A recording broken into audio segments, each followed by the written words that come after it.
Hi everybody, welcome back to my channel, and welcome if you're new. And if you're new, I'd love it if you would stick around and subscribe. But yeah, let's get into today's video. So for today's video, I thought I would do the end of the year book tag. And also, I'm sorry if I look really dark, but I waited a little bit too late in the day to film this. So that's why, but it's okay. And I also already went running and I didn't feel like changing yet, so yeah, I'm still in my sweaty running clothes. We're a mess, but it's okay. This is a tag that, like, I think it was first created a couple of years ago, but it feels like a staple for everybody's booktube channels at the end of the year, so I really wanted to do this video too. I've seen so many people do it recently. So the first question for this tag is, are there any books you started this year that you need to finish? And I'm only currently reading 2 books that I need to finish for the end of the year. And the first is the 7 or 7.5 Deaths of Evelyn Hardcastle. And this one I'm not really concerned about being able to finish by the end of the year, because even though I don't have time to read during the weeks, on the weekends I do make time to read. So yeah, I'm already on page 155, so if I don't finish it like next weekend, it should definitely be finished the weekend after that.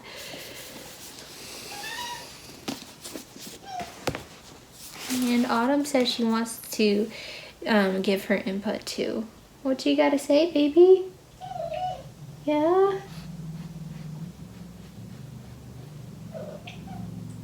You wanna help me? Yeah. And the other book I need to finish by the end of the year is Reasons to Stay Alive by Matt Haig.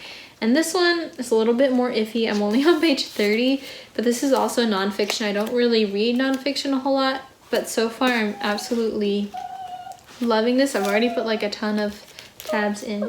Yeah.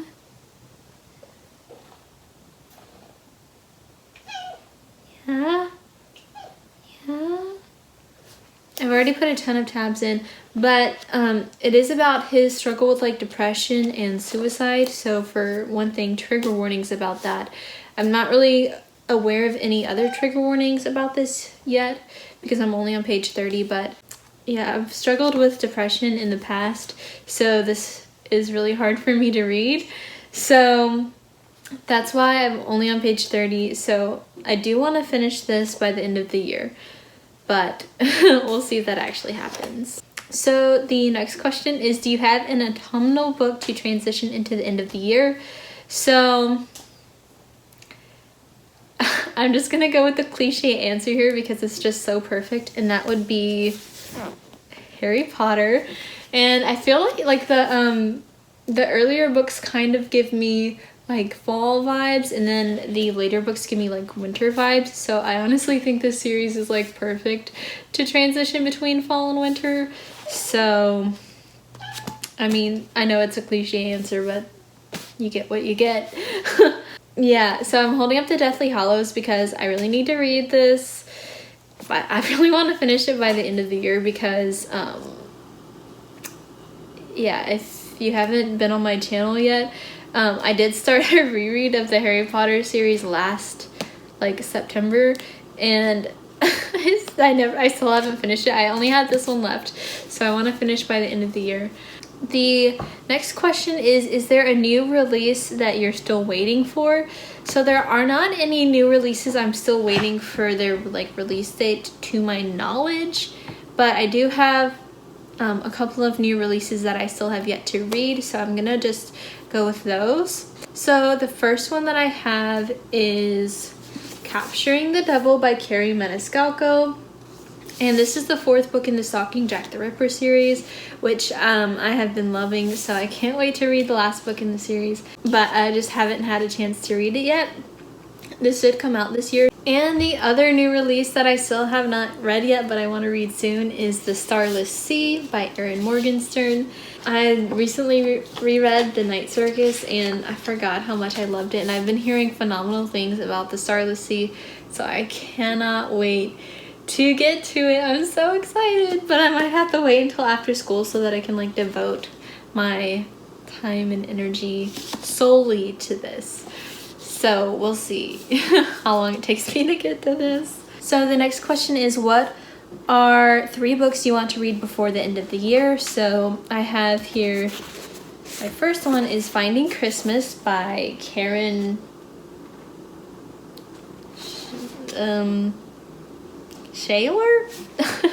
I'm not sure if that's how you say that or not, but I literally just went to Kroger today, and of course I like went to the book section, but they had so many like of these like cozy looking Christmas books out, so I was like, oh, maybe I'll get one. And on the front it said, from the writer of the Netflix hit A Christmas Prince. So I watched that movie whenever it came out. I think it was like a couple of years ago, and I loved it, so I was just like, okay, I'll just get that one. So I want to read this one during the holiday season. And I do have other Christmas books that I'm not going to talk about now, but those I also want to read like during the whole Christmas season. But the next book that I have that I want to read by the end of the year is also a Christmas book. It is A Boy Called Christmas, which it has a sticker on here. I got it from Book Outlet. But yeah, I've heard really good things about this series. It's supposed to be, oh, it has illustrations in it. I didn't know that. Look. Oh, I'm happy. But yeah, I've heard really good things about this, and I really want to read this. And the last book might be a little bit ambitious, but that book is God's Grave by Jay Kristoff. And I read Nevernight in like September, and I loved it, so I can't wait to get to God's Grave. Man, but it's gonna be intense. Like, it's gonna take me forever. Like, Nevernight took me 3 weeks to read, so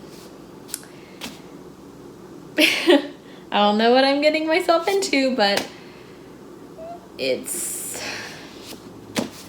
is what it is, I guess. Okay, the next question is there a book you think could still shock you and become your favorite book of the year? Shock me? No, I don't think there's like anything that'll shock me, but I still think if I get to either of these books, God's Grave or The Starless Sea, they could wind up being my favorite book of the year. But it wouldn't be shocking if either of these became my favorite book of the year. And the last question is, have you already started making reading plans for 2020? So I have a little notebook somewhere.